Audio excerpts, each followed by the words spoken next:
attract undergraduates and graduates and postdocs and faculty of the highest calibre. They come from all around the world to work here.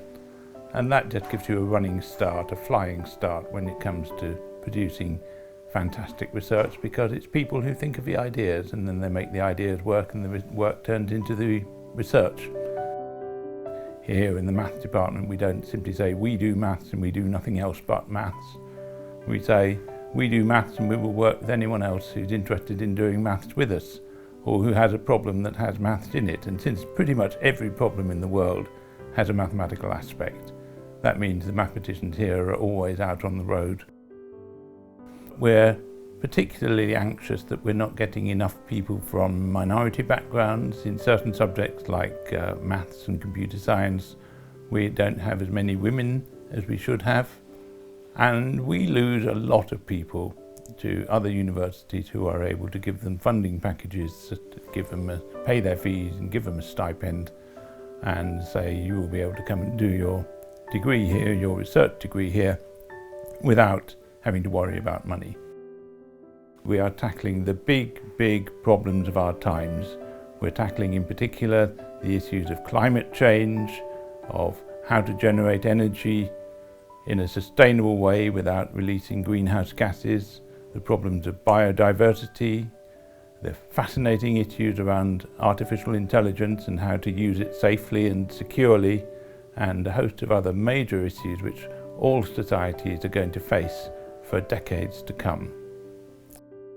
So of course, if you're making a will, and it's an uncomfortable subject to think about it, I'm thinking about it myself, having recently got married, you will of course want to look after your family and your friends first. Everyone's going to want to do that.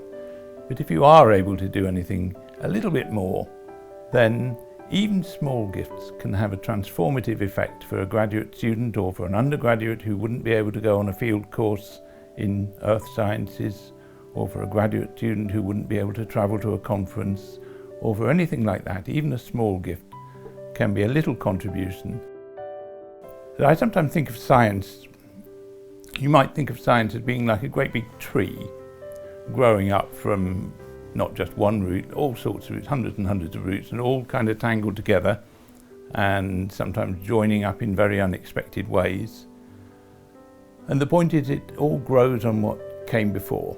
So every bit of today's science brings in all of yesterday's and the day before, and the science of 200 years ago and the science of 400 years ago, and so on. So if you support one bit of science, even a small bit of science, in a way, you're sort of supporting something that will last forever. You know, it's a kind of, I won't say quite immortality, but it's a contribution to the future in a way that will be really enduring and have a real impact for generations to come.